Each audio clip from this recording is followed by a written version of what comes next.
अनिला जी, शेर है दो जिन्होंने वोट नहीं किया है। दिक्कत इसलिए क्योंकि हम हक की बात करते हैं, इंसाफ की बात करते हैं, जस्टिस की बात करते हैं। वारिस भाई सीधे तौर पर इसलिए आपको नफरत है हमसे। ओके वारिस भाई रुकिए ना अब। अनिला जी मेरी सबको राम राम। मैं सुन रही थी, वारिस पठान जी को सुन रही थी। वारिस पठान जी को लगता है कि इस राष्ट्र के संविधान में बिल्कुल भी विश्वास नहीं है। इनके हिसाब से जो राष्ट्र का जो संविधान है उसको फाड़ कर फेंक देना चाहिए, उसमें आग लगा देनी चाहिए।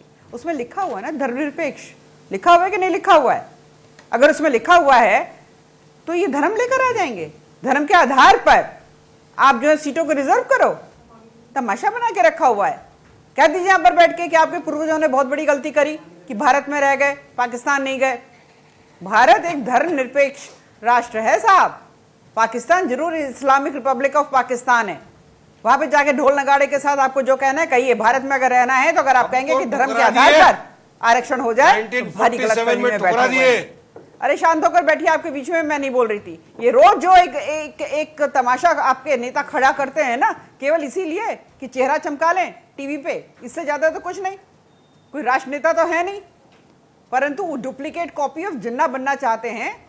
सोचते हैं इस राष्ट्र के मुसलमानों का प्रतिनिधित्व करते हैं।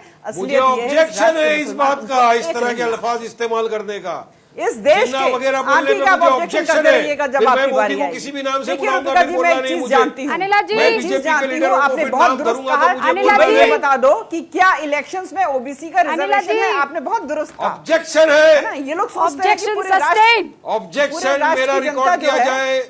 इस तरह के अल्फाज को इस्तेमाल करेगा तो मेरे मुंह में जुबान है, इनसे भारी अल्फाज इस्तेमाल के साथ कोर्ट से बिल्कुल बाहर पहुंचा देना चाहिए जो आप बोलते हो।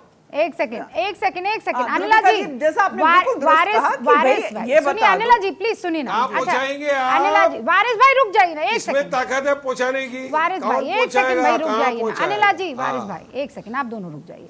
हम लोग यहाँ बहस करते हैं, तर्कों पर करते हैं। हाँ ठीक है ना, आपके ऑब्जेक्शन को क्या बोलते हैं वो जज साहब, क्या बोलते हैं? सस्टेन। मेरा ऑब्जेक्शन है कि इस तरह का अल्फाज इस्तेमाल करना मुझे पसंद नहीं। फिर मेरे मुंह में जुबान है, मैं भी बड़े बड़े अल्फाज और नाम दे सकता हूँ आपके मंत्रियों को, आपके नेताओं को। मोदी जी हम सब के हैं, बस आपके नहीं, हम सब के मोदी जी, आपके भी उतने ही। मैं तो यहाँ पर शुरू हो जाऊँ। जी हजूर, जो आप कहेंगे मेरे सर माथे। आपकी गुलामी की हुई है मैंने क्या? तमाम नेताओं को। अनिला जी बात पूरी कीजिए, लेकिन नो पर्सनल अटैक। इस राष्ट्र को अनिला जी करने का फिर से प्रयास कर रहे हैं। आगे बढ़ाइए बात को, आगे बढ़ाइए। जी मैं यही कहना चाहती हूँ कि जैसा कि आपने शुरुआत में कहा था कि क्या ओबीसी का रिजर्वेशन है क्या? आज तक चुनाव में ओबीसी का रिजर्वेशन है क्या, उसका जवाब नहीं दे पाएंगे। ओके, ये वही लोग हैं, चाहे वो यूपीए के नेता हो और चाहे ये ओवैसी जैसे नेता हो, कि लगातार जो बात कर रहे हैं, ओहो हम सबसे बड़े हिमायती हैं ओबीसी के। इनसे ये पूछना चाहिए था, आपने बताइए क्या किया ओबीसी के लिए? हम तो बता देते कि हमारे नेता ने क्या किया क्या नहीं किया। हम तो बता देते कि हमारे नेता ने महिलाओं के लिए क्या क्या किया।